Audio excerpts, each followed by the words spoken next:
নমস্কার। কবি শঙ্খ ঘোষের বাবু মশাই। সে ছিল একদিন আমাদের যৌবনে কলকাতা, বেঁচেছিলাম বলেই সবার কিনেছিলাম মাথা। আর তাছাড়া ভাই আমরা সবাই জেনেছিলাম হবে নতুন সমাজ চোখের সামনে, বিপ্লবে বিপ্লবে যাবে কল্লোলিচা পাল্টে বিচার করবে নিচু জনে।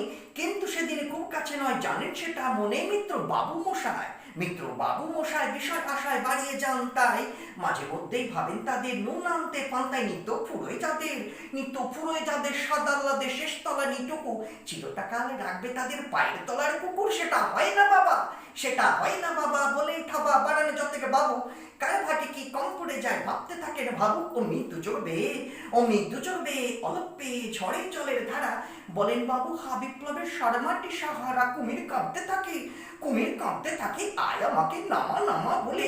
কিন্তু বাবু আর যাব না চড়াতে জঙ্গলে, আমরা ঢের বুঝেছি খেয়ে পেয়েছি নামের এসব আদর।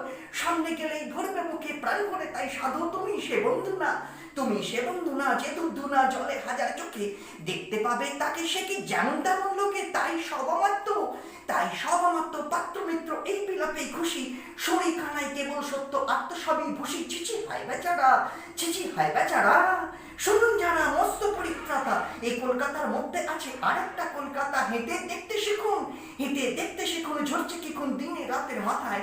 আরেকটা কলকাতায় সাহেব বাবু মশাই।